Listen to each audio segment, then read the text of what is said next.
स्वतंत्र लेखन को समर्पित तथा हिंदी साहित्य में रचनात्मक योगदान देने वाली वरिष्ठ कथाकार डॉक्टर कृष्णलता सिंह की कहानी आज सुनिए। मेरे हिस्से का आसमान। मेरी ज़ुबानी। मैं हूँ सीमा सिंह।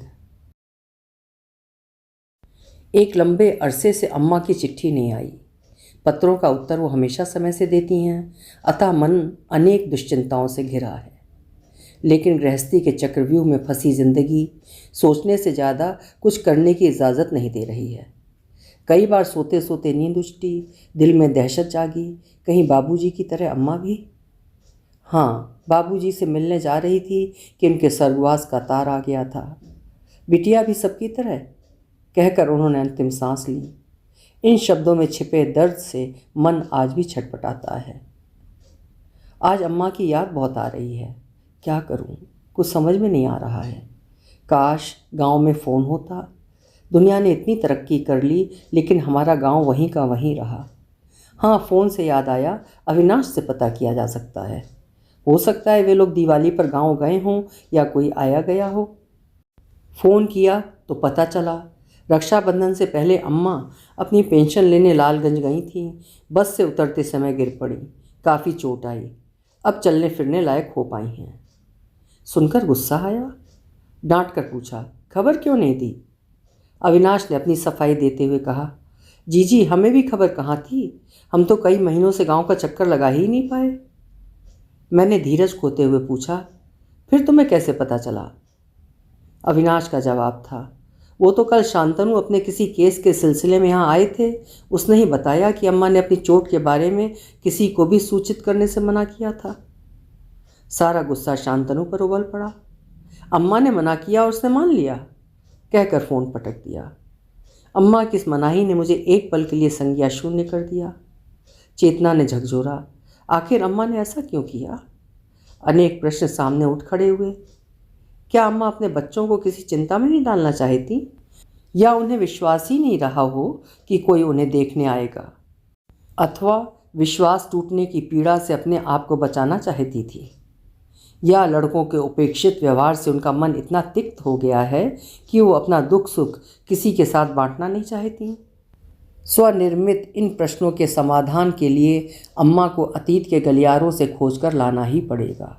उन्हें दोबारा समझने की कोशिश करनी पड़ेगी। जहाँ तक मुझे याद है, उनके जीवन दर्शन में अपने लिए दूसरों से शिकायत के लिए स्थान नहीं था। हर एक की गलती की सज़ा वो स्वयं खुशी खुशी भुगतती रहीं। पहले अपने पिता की विलासिता की सज़ा में उन्हें हंसते बचपन में खिलौनों की जगह संघर्षपूर्ण दायित्व मिला। राय बहादुर राजेंद्र सिंह की बेटी को दर दर की ठोकरें खानी पड़ी। विवाहित जीवन में आम हिंदुस्तानी लड़कियों की तरह सास ससुर की उपेक्षा, ताने और वो सब अत्याचार मिले जो सदियों से मध्यम वर्ग की स्त्रियों की नियति रहे हैं। लेकिन उसके लिए भी वो हमेशा ईश्वर को धन्यवाद देती, कहती कष्ट और अभाव दिए तभी तो विद्या से प्यार हुआ। उनकी एक ही प्रतिश्रुति रही, उनके सभी बच्चे उच्च शिक्षा पाकर सम्मानित और खुशहाली का जीवन जिएं। इसके लिए वो तिल तिल मरती रहीं और विपरीत परिस्थितियों से लड़ती रहीं। अभावों ने भले ही हमारे चारों ओर एक लक्ष्मण रेखा खींच दी थी, लेकिन उसके अंदर हम सब अम्मा के आदर्शों, सिद्धांतों और जीवन मूल्यों को पाकर परम संतुष्ट थे।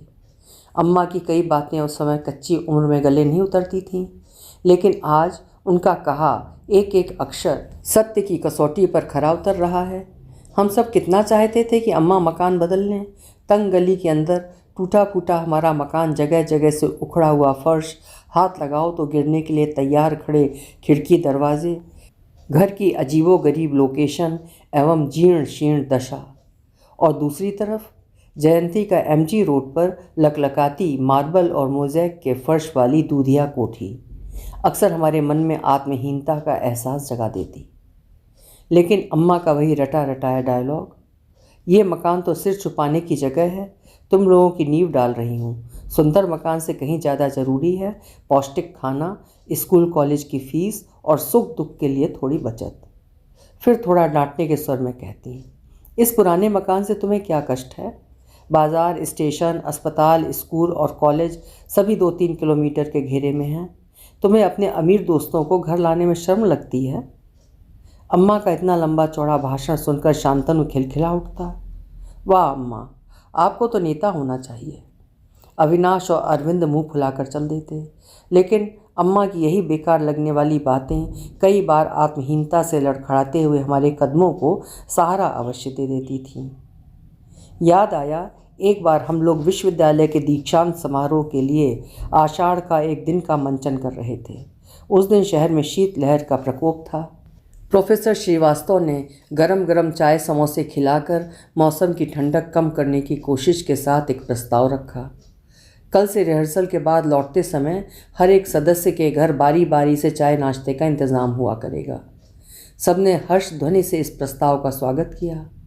कार्यक्रम का शुभारंभ स्वयं डॉक्टर साहब के घर से हुआ। सभी लोग, खास तौर से जयंती, नीरा और सुषमा, अपने धन वैभव के प्रदर्शन के लिए अपनी बारी के लिए लड़ रही थीं।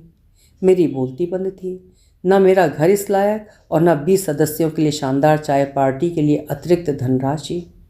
मैं अंदर ही अंदर सिकुड़ी जा रही थी। किसी के यहाँ जाना मुझे रास नहीं आ रहा था। मेरी वाचालता पर जैसे गाज गिर गई हो। हिम नदी के प्रवाह की भांति मैं अवरुद्ध थी। एक अनकही बेचैनी और उलझन ने संपूर्ण व्यक्तित्व को कुंठित कर दिया था। सोचती, क्यों ना बीमारी का बहाना बनाकर घर बैठ जाऊं, लेकिन तब तो पूरी की पूरी नाट्य मंडली अपनी नायिका को देखने घर पर ही आ धमकेगी। तब क्या होगा? आखिर अपनी बारी आ ही गई। अपनी दुश्चिंता अम्मा को बतानी पड़ी। सुनकर बोली, सब ठीक हो जाएगा। अम्मा ने उस दिन स्कूल से छुट्टी ली। सारा दिन गाजर का हलवा, मटर की कचौड़ी, नारियल की बर्फ़ी और दही बड़े बनाती रहीं। टूटे सोफे को कमरे से हटाकर अंदर वाले बरामदे में लगा दिया। कमरे में फर्श की बदसूरती को ढकने के लिए पूरे घर के गद्दे बिछाकर उस पर बेदाग झकझक करती सफ़ेद चादरें बिछा दी। गाँव तकिया और कुशनों को लगाकर बदसूरत कमरे को अनोखा रूप दे दिया। एक कोने में मेरी किताबें, लिखने की चौकी पर सरस्वती की सफ़ेद मूर्ति के पास रजनीगंधा के फूलों की सजावट और उस पर पड़ता टेबल लैंप का प्रकाश उस कोने को पवित्र सौंदर्य से आलोकित कर रहा था। यह आइडिया छोटे शांतनु का था। खाने पीने की सामग्री को अम्मा और शांतनु ने इतने करीने और आत्मीयता से सबके सामने प्रस्तुत किया कि मेरी आत्महीनता उड़नछू हो गई। प्रोफेसर भट्टाचार्य और डॉक्टर श्रीवास्तव ने इतना किसी के घर नहीं खाया जितना अम्मा की कचौड़ियों और हलवे को उन्होंने उदरस्त किया। सबके चले जाने के बाद सामान को यथास्थान रखने में मैंने उनकी सहायता करनी चाहिए, तो बोली, अभी जाकर सो जाओ, थक गई होगी, सुबह तड़के उठकर पढ़ लेना। इन सब कामों के लिए मैं हूँ ना। अम्मा की यही बातें, यही दृष्टिकोण उन्हें अन्य माँओं से अलग ला खड़ा करता था।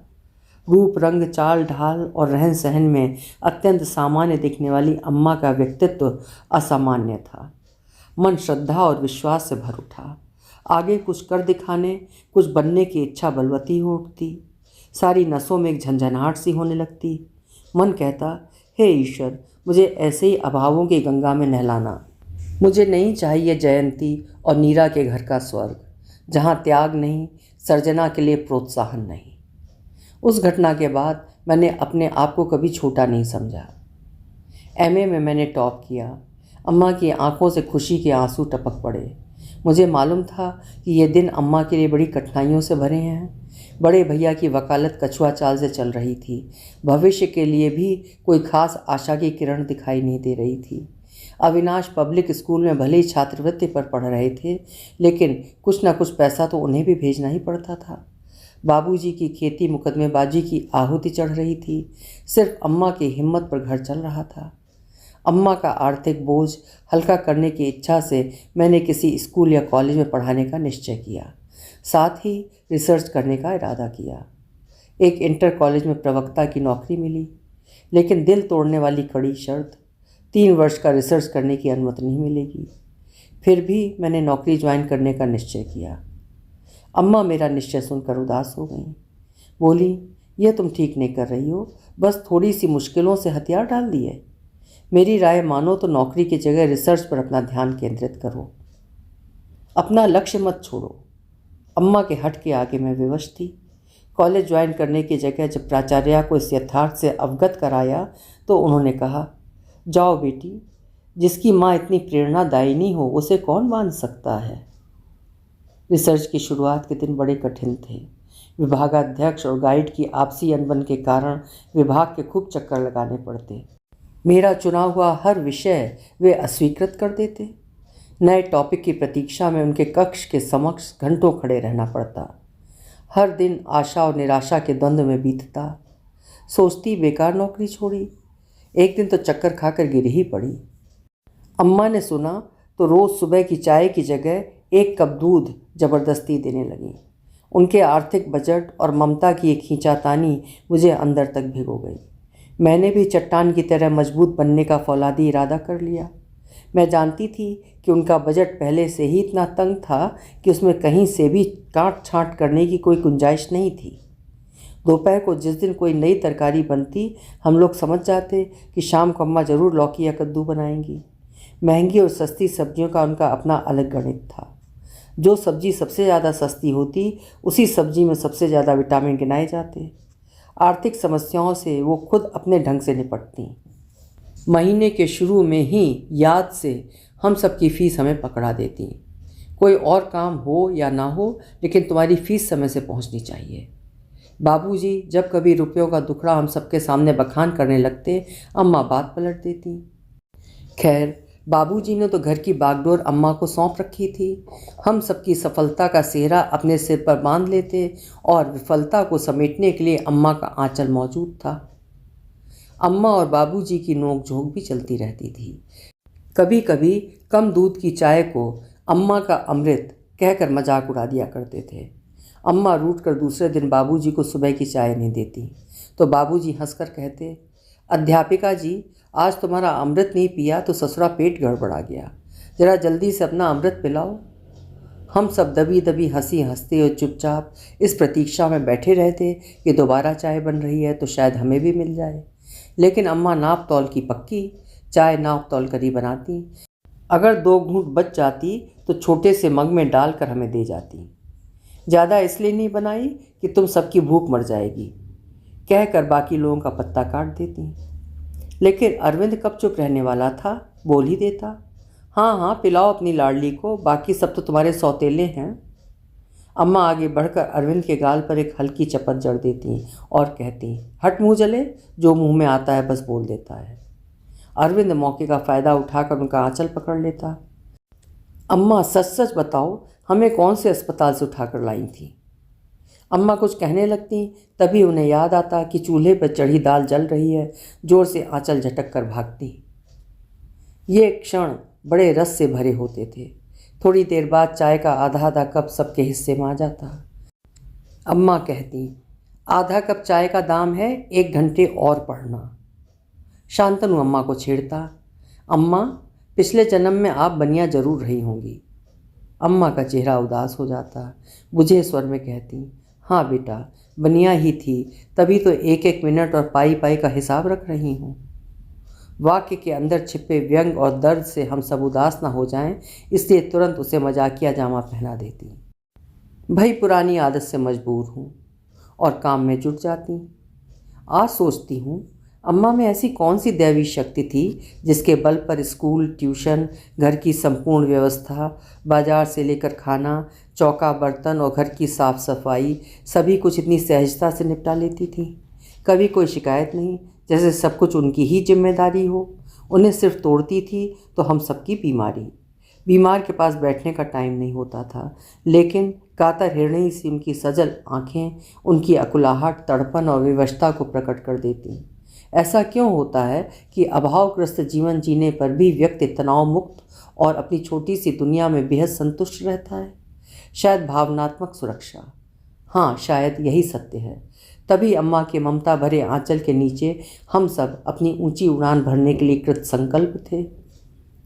अम्मा की दृढ़ संकल्प शक्ति, कर्मठ स्वभाव और बाबूजी की अम्मा की आर्थिक नीतियों में पूर्ण आस्था के कारण परिवार की बागडोर अम्मा के हाथ में थी। हाँ, कभी कभी जब बाबूजी का स्वयं का दिल मचलता तो कुछ मनमानी अम्मा के बजट के खिलाफ कर बैठते।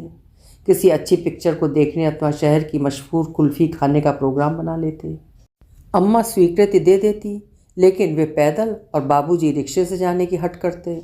अम्मा का तर्क, 2 रिक्शों की फिजूल खर्ची से अच्छा है कि कुल्फ़ी के साथ साथ चाट भी बच्चों को खिला दी जाए। बात हम सबको जम जाती। बाबूजी को हथियार डालने पड़ते। कभी बाबूजी अपने मित्र छगनलाल की दुकान से 2-4 साड़ियाँ उठा लाते। साड़ियाँ देखकर प्रसन्न भी होती, परंतु तत्काल व्यवहारिक बन जाती। 4-4 साड़ियाँ क्या एक साथ पहनी जाएंगी? एक आध साड़ी लाते, कुछ चादर उठा लाते, या फिर बच्चों के लिए पैजामे कुर्ते का कपड़ा, सर्दियाँ आने वाली हैं। सुनकर बाबूजी भन्ना उठते। इन नालायकों के लिए ही सोचती रहना, स्वर्ग में दया दिखाएंगे। अम्मा चुपचाप साड़ियाँ समेट लेती और धीरे से एक डायलॉग बुदबुदा देती। स्वर्ग मिले या नरक, क्या फ़र्क पड़ता है, अपना फ़र्ज तो निभाना है। 2-4 दिन के बाद अम्मा चुपके से छगनलाल की दुकान से 2 साड़ियों के बदले हम सब के लिए कपड़े ले आती। अम्मा की अर्थव्यवस्था का यही व्यवहारिक रूप उनकी गृहस्थी को डूबने से बचाता रहा। अरविंद अक्सर कहता, अम्मा, अगर इंदिरा जी आपको देश का वित्त मंत्री बना दें तो हमारे देश की अर्थव्यवस्था कभी भी डगमगा नहीं सकती। अम्मा के सूखे सिकुड़े होठों पर निश्चल मुस्कान खेल जाती। अम्मा का परिश्रम रंग लाया। उन्होंने गृहस्थी को मंजिले मुकाम तक पहुंचा ही दिया। रिसर्च पूरी होते ही विदेश जाने का मौका मिल गया। अरविंद पीसीएस में सेलेक्ट हो गए। अविनाश को इंजीनियरिंग पास करते ही एक बड़ी कंपनी में बहुत अच्छा जॉब मिल गया। बस शांतनु लॉ कर रहे थे। घर में एकदम से बाहर आ गई। निम्न मध्यम वर्गीय परिवार को सिविल लाइंस के अभिजात्य लोगों के बीच रहने का सौभाग्य प्राप्त हुआ। बेटों की जिद पर मकान और नौकरी दोनों छोड़नी पड़ी। स्कूल और पुराने मकान से जुड़ी बातें वो भूली नहीं। महीने में एक आध चक्कर वहाँ का लगा ही लेती थी। विदेश से लौटते मेरी शादी और फिर समय के साथ अरविंद और अविनाश की शादी धूमधाम से संपन्न हुई। इस बार अविनाश मुझे रिसीव करने स्टेशन अपनी गाड़ी से आए। मेरी आंखों में आंसू छलक आए। ये हमारे परिवार की पहली गाड़ी थी। अम्मा का सपना साकार हुआ, उनकी प्रतिश्रुति पूर्ण हुई। इस बार अम्मा के चेहरे पर थोड़ी चिकनाई नजर आई। उपलब्धि की चमक उनकी आंखों में थी। छुट्टियों में अम्मा के पास मैं सपरिवार आती। ऊपरी चमक दमक और सुख सुविधाओं को देख निश्चिंत और संतुष्ट होती। ईश्वर को धन्यवाद देती कि अम्मा आराम की ज़िंदगी बसर कर रही हैं। भाई भाभीियों के साथ खूब मौज मस्ती होती। ढेर सारे मान सम्मान आदर सत्कार के साथ लौट आती। लेकिन कुछ वर्षों के बाद ही मैंने गौर किया कि अम्मा की आंखों से चमक गायब होती जा रही है। कुछ बात ज़रूर थी जो उन्हें दीमक की तरह चाट रही है। अचानक उन्होंने गांव वाले मकान में जाकर रहने की घोषणा कर दी। ना कोई लड़ाई, न झगड़ा, न बहस। सब इस निर्णय से आहत। मैंने गांव के मकान की खस्ता हालत, असुविधाओं और कष्टों का वास्ता दिया, लेकिन वो टस से मस न हुई। धीरे से बोली, मैं तो गांव की माटी में जन्मी हूँ, हमें क्या कष्ट होगा। फिर बिटिया, टूटी छत अपनी तो होगी। अंतिम वाक्य सुनकर समझते देर न लगी। सारी जिंदगी पुरुषों की तरह परिवार की बागडोर संभालने वाली अम्मा अब गृहस्वामिनी पद से सरकती जा रही हैं।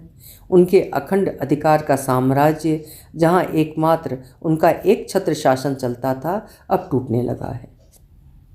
संभवतः अपने स्वामित्व को जो का त्यों सुरक्षित रखने की लालसा अथवा अपने आहत अहम को संभालने के लिए उन्होंने ये कठोर निर्णय लिया। खैर, अम्मा के साथ शांतनु ने भी फैसला किया कि वो गांव की छूटी खेती बाड़ी को देखेंगे, साथ ही लालगंज में वकालत की प्रैक्टिस करेंगे। गांव आकर व्यवस्थित होने में समय और धन दोनों की आवश्यकता थी। दूसरी तरफ शांतनु की नई वकालत, ऊपर से बाबूजी के ताने उनके कलेजे को छलनी बनाए जा रहे थे। और मरो लड़कों की पढ़ाई के लिए पा गई प्रसाद। उनके संघर्षपूर्ण जीवन की यात्रा फिर से आरंभ हो गई। शुरू में अरविंद और अविनाश गांव का चक्कर एक आध महीने में लगा लेते थे, कुछ आर्थिक सहायता भी कर देते थे, लेकिन धीरे धीरे ये अवधि सालों साल खिंचती गई। बाबूजी की बीमारी में अरविंद और अविनाश की उपेक्षा और मृत्यु पर 13वीं के दूसरे दिन ही रुपयों, पैसों और ज़मीन जायदाद को लेकर जो हाय तौबा मची, वो मेरी कल्पना से परे थी। सब बहुत ही शर्मनाक था। अम्मा के लिए वैधव्य का दुख ही काफ़ी था सहने के लिए, ऊपर से ये मानसिक यंत्रणा। उफ, कैसे ये सब उन्होंने सहा। लेकिन अम्मा ने गजब का साहस दिखाया। सब कुछ सुनने के बाद भी वो अविचलित रहीं। आंखों में एक बूंद आंसू नहीं, आवाज़ में शिथिलता नहीं। चुपचाप अंदर वाली कोठरी में गईं। कुछ देर बाद लौटी तो उनके हाथ में चेकबुक, पासबुक और एक लिफाफा था। शांत स्वर में बोली, बेटा, मैं कोरे चेक पर साइन किए देती हूँ। बाबूजी की बीमारी, मकान बनवाने और भैंस खरीदने में जिसका जितना खर्च हुआ हो, रकम तुम लोग स्वयं भर लेना। तुम्हारी भतीजी गुड़िया की शादी के लिए 80,000 की एक एफडी है जो तुम्हारे बाबूजी ने मरने से पहले बनवाई थी। शादी के समय दी जाएगी। तुम्हारे दादा परदादा की ज़मीन है, चाहे रखो चाहे बेच दो। मैं तो अपनी माँ की ज़मीन पर बैठी हूँ। वो किसको दूंगी ये फैसला मैं खुद वक्त आने पर करूँगी। कोरे चेक पर साइन करके उन्होंने अरविंद को पकड़ा दिया। ज़मीन की रजिस्ट्री उन्होंने बड़े भैया को पकड़ा दी। जो कुछ घटा वो तो एक दिन घटना ही था, लेकिन वो दिन इसके लिए उपयुक्त नहीं था। वातावरण का भारीपन मुझसे सहा नहीं गया। मैं दूसरे दिन ही लौट आई। अम्मा और हमारे बीच पत्रों का आदान प्रदान नियमित रूप से होता रहा। पत्र में मैंने उन्हें सलाह भी दी थी, आपको कुछ पैसा अपने लिए बचा कर रखना था, बांटने की इतनी जल्दी भी क्या थी। उनका उत्तर आया, मेरी आवश्यकताएं बहुत कम हैं। तुम्हारे बाबूजी की पेंशन और खेती से मेरा काम बड़े आराम से चल जाएगा। फिर शिक्षिका रही हूँ। ज़रूरत पड़ने पर बरगद के पेड़ के नीचे बैठकर जिसके बच्चे को अक्षर ज्ञान करा दूंगी, वही 2 रोटी आराम से खिला देगा। मेरी चिंता न करना, मैं मज़े में हूँ। जब भी अम्मा से मिलने आती, मेरे सामने सदैव सुखी और प्रसन्न होने का दावा करती। मुझे भी शांतनु की अम्मा के प्रति श्रद्धा भक्ति पर पूरा विश्वास है। शायद शांतनु के कारण ही अम्मा ने शहर छोड़ा था। अम्मा की अनुभवी आंखों ने देख लिया था कि अविनाश और उनकी पत्नी अम्मा को तो साथ रख लेंगे, लेकिन शांतनु की जिम्मेदारी उन्हें अखरने लगी थी, जिसका आभास वे अप्रत्यक्ष रूप से यदा कदा देते रहते थे। शांतनु को व्यवस्थित करने के लिए ही वो अपनी छत के नीचे आ गई होंगी। लेकिन इस बार 2 दिन के प्रवास में ही मैंने जान लिया था कि स्थिति यहाँ भी बहुत अच्छी नहीं है। अपने बच्चों की जिम्मेदारी अम्मा पर डालकर शांतनु की पत्नी स्वयं चौधरानी बनकर हुक्म चला रही है। गाय भैंस की जिम्मेदारी सब अम्मा पर। 70 साल की उम्र में भी उन्हें सुबह उठकर गाय भैंस को चारा पानी करते देख मन आक्रोश से भर उठता। बच्चों की चिल्लपों ना उन्हें खाने देती और ना आराम करने देती। सारे दिन बच्चों को कन्या टांगे रखती या दूध की बोतलें साफ करती रहती। कभी कभी उन्हें टुकुर टुकुर आसमान ताकते पाती। कितना चाहा कि वो हमारे साथ आकर रहें, लेकिन संस्कारी मन को ये माने नहीं था। कहती, तुम्हारे साथ रहने पर बेटों की बदनामी होगी। दामाद के आगे तुम्हें भी छोटेपन का एहसास कुछ दिनों में होने लगेगा। सोने से अम्मा की पीठ मढ़वाने का दम भरने वाले अविनाश की होली, दिवाली और गर्मियों की छुट्टियां धनवान ससुराल में ही बीतने लगीं। गांव के गोबर से उन्हें एलर्जी होने लगी। बच्चे गांव में बोर होने लगे। ऐशो आराम की चर्बी चढ़ते ही अम्मा का झुर्रियों वाला चेहरा धूमिल होने लगा। भूल गए जब अम्मा ने उनके हॉस्टल जाने पर कद्दू पूड़ी खाना तक छोड़ दिया था। जब भी बनाती आंखें छल चला जाती। कहती, हाय हमारे अविनाश को कद्दू पूड़ी बहुत पसंद है, पता नहीं वहाँ। हाँ भाई, यूनिवर्सिटी के वाइस चांसलर को खत लिखकर बताना पड़ेगा कि बाय ऑर्डर हॉस्टल में रोज़ कद्दू पूड़ी बनवाई जाए, कहकर हम लोग अम्मा को खूब छेड़ते थे। अविनाश को फीस भेजने के लिए अम्मा ने कई बार अपने सोने के जेवर बेचे। अब अविनाश के दोनों बच्चों के बर्थडे ससुराल में ही मनाए जाते। ससुराल का पूरा कुनबा, नाते, रिश्तेदार उसमें मौजूद होते। नहीं होती तो केवल 10 किलोमीटर की दूरी पर बैठी अम्मा। क्या ये बातें उन्हें चुभती नहीं होंगी? उन्हें अपने जीवन की सारी जद्दोजहद कितनी निरर्थक लगती होगी। याद आया, अम्मा को अपने ही विद्यालय में प्रिंसिपलशिप का ऑफ़र मिला था, लेकिन उस समय अविनाश और शांतनु बहुत छोटे थे। उन्होंने प्रिंसिपलशिप ठुकरा दी। उनके संगी साथियों ने उनके निर्णय को गलत बताया, लेकिन वो अटल रहीं। मेरे बच्चों को मेरी ज़्यादा ज़रूरत है, कहकर सबका मुंह बंद करा दिया। सारी ज़िंदगी अपने ही जूनियर के अंडर में चप्पलें घिसती रहीं। क्या आज उन्हें अपने इस निर्णय पर अफसोस नहीं होता होगा? इतने बड़े बड़े ओहदों पर अपने बेटों को बिठाने वाली माँ का चेहरा तो दर्प से दपदपाना चाहिए था, लेकिन ऐसा नहीं हुआ। शायद दुनिया का यही दस्तूर है कि गरीबी के अभाव दिलों को जोड़ते हैं। पूरे परिवार को एक सूत्र में गूंथने वाली भावना का जन्म निर्धनता के कोख से ही होता है। तभी तो संपन्नता ने आकर दिलों के दरवाज़ों को इतना तंग कर दिया है कि उसमें बसने वाली अम्मा को भी बाहर निकलना पड़ा। भौतिकता का भी यही नियम है। जब किसी वस्तु की उपयोगिता समाप्त हो जाए तो उसे पीछे छोड़ दो। इसे ही सभ्यता का विकास कहा जाता है। फ़ोन पर अरविंद से अम्मा की बीमारी का जिक्र किया तो बड़ा लापरवाह सा उत्तर मिला। अम्मा बीमार थी, रुपए पैसे की कुछ ज़रूरत हो तो हमें खबर कर जाती जीजी। अब तुम ही देखो, हमें इतनी फुर्सत कहाँ कि हम सबका सर्दी जुकाम देखते फिरें। क्या कह दिया अरविंद तुमने? अब अम्मा की गिनती सब लोगों में होने लगी। तुम लोग अम्मा की ज़रूरतें नहीं समझ पाए। जिले की आवश्यकताओं एवं समस्याओं और माँ की ज़रूरतों में अंतर होता है, जिसके लिए वो ज्ञापन पत्र नहीं देती। अपना सर्वस्व स्वाहा करने वाली कोई भी स्वाभिमानी माँ अपनी ममता की कीमत बीच चौराहे पर नहीं मांगती। फिर मांगा तो उससे जाता है जिसके बैंक बैलेंस में एहसास, संवेदना, कृतज्ञता और सहृदयता जैसे कुछ रत्न हो। तुम्हारे बैंक बैलेंस में तो हरे हरे नोटों की गड्डियों के सिवाय कुछ नहीं है, और उस पर भी तुम्हारा लोभ कुंडली मारे बैठा है। बाबूजी की पेंशन और कुछ बीघे ज़मीन से अम्मा का गुजारा खूब मज़े में चल रहा होगा। ऐसा सोचकर तुम लोग अपने एयर कंडीशन कमरों में सुकून की नींद सोते रहे। हर महीने अम्मा बाबूजी की पेंशन लेने के लिए बसों में धक्के खाती रहीं और तुम्हारे बच्चों की आयातक कारों में घूमती रही।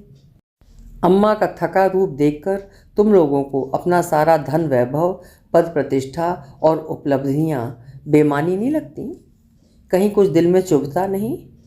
दूसरी तरफ अम्मा है जिनकी खामोशी को कुरेदने की कितनी बार कोशिश की, लेकिन मजाल है कि उन्होंने किसी के खिलाफ एक शब्द भी कहा हो। पिछली बार वो काफ़ी थकी हारी और कुछ निराश नजर आईं। अक्सर उन्हें टुकुर टुकुर आसमान देखते पाया। उन्हें देखकर मैं सन्न रह गई। दिल से पूछा, क्या वही जीवट वाली अम्मा है जो हर परिस्थिति में अटल रही थी? मैंने साथ चलने के लिए बहुत जोर दिया, पर मानी नहीं। गांव के बस स्टैंड तक धीरे धीरे चलकर छोड़ने आई। मैंने फिर कुरेदा तो बोली, बिटिया तुम मेरी चिंता न करो, मैं बहुत संतुष्ट और खुश हूँ। मुझे मेरे हिस्से का आसमान मिल चुका है। मैंने बच्चों की उन्नति और खुशहाली के सिवा कुछ चाहा ही कहाँ था, सो मिल चुका है। इसी बीच बस आ गई। मैंने बस पर सवार होकर खिड़की से देखा। अम्मा की आंखों में पीलेपन की परछाइयाँ घनी होती जा रही थीं। बस चल पड़ी। हाथ हिलाती अम्मा पीछे छूट गईं। अम्मा का वही खाली खाली आंखों वाला चेहरा बहुत याद आ रहा है। आंखों में उतरती हुई पीलेपन की परछाई में मुझे मेरे प्रश्नों का उत्तर भी मिल गया है कि उन्होंने अपनी बीमारी की सूचना अपने किसी ओहदेदार बेटों को न देने का निर्णय आहत भावना के किस स्तर पर लिया होगा। अपनी अपेक्षाओं के आकाश को इतना सीमित क्यों कर लिया। अभी आप सुन रहे थे डॉक्टर कृष्णलता सिंह जी की लिखी हुई एक बेहद सशक्त कहानी, मेरे हिस्से का आसमान। उम्मीद है कहानी आपको ज़रूर पसंद आई होगी। अगर कहानी पसंद आई है तो लाइक ज़रूर करिएगा। कल फिर मिलेंगे।